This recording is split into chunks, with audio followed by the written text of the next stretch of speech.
ஸ்பிரிச்சுவாலிட்டினா என்ன, ஆன்மீகம்னா என்ன, என்னவா இருக்கும்? ஏன்னா there was a comment from one of our students. மேமே அழுகுறாங்க. மேம் எதுக்குனாலும் அழுது. Yes, very emotional. So it's not that if you are following the spiritual path நீ வானத்திலேருந்து குதிக்கலை. எல்லாருமே மனுஷன்தான். கில்னா எல்லாத்துக்கும் தான் வலிக்கும், எல்லாத்துக்கும் தான் ஹர்ட் ஆகும். Everybody will have the same feelings.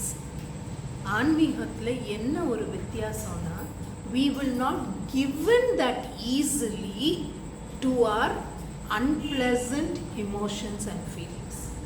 We will be able to overcome those kind of feelings.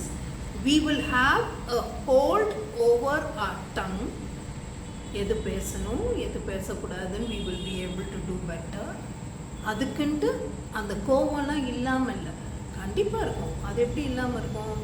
இருக்க தான் செய்யும். பயம் கண்டிப்பாக இருக்கும், அது இல்லாமல் எப்படி இருக்க முடியும்?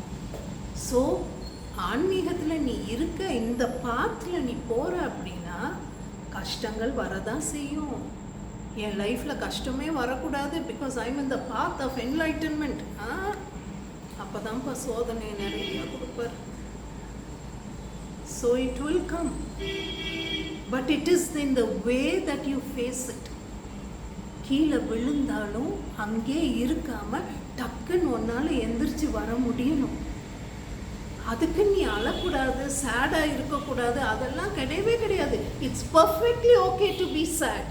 It's perfectly okay to fail in your life. It's perfectly okay to feel depressed. It's perfectly okay to feel disappointed.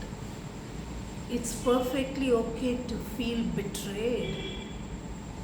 It's perfectly okay to feel as if you are nobody.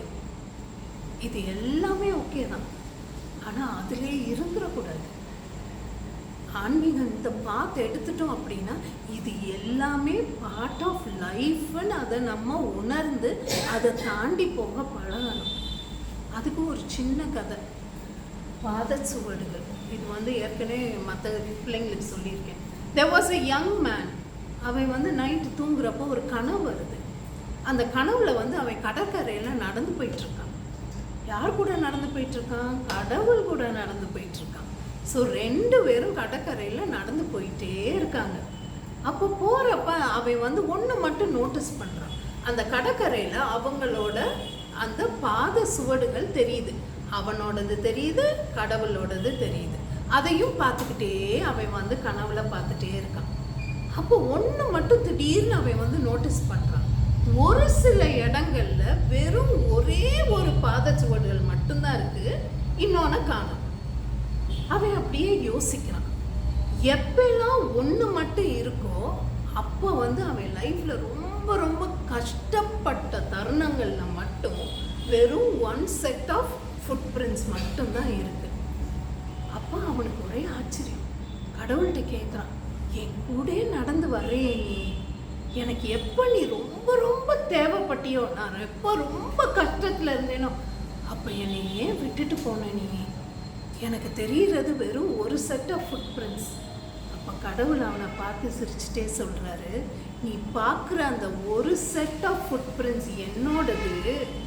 என்னைக்கெல்லாம் நீ ரொம்ப கஷ்டத்தில் இருந்தியோ உன்னைய நான் என் தோளில் சுமந்தேன். Those were the times I carried you on my shoulders. So that one set of footprints that you see are not yours, they are mine.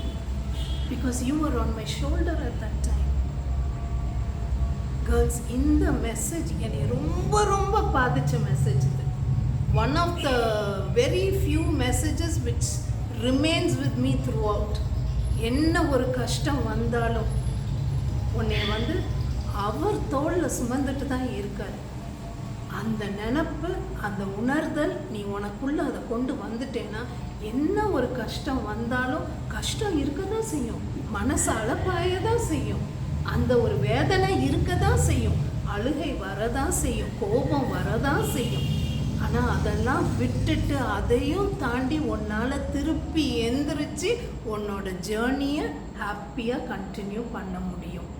அவ்வளோ தூரத்துக்கு அந்த சக்தி உனக்கு வந்து அந்த ஒரு ஸ்ட்ரென்த்தும் வலிமையும் மன வலிமையும் கண்டிப்பாக கொடுக்கும்.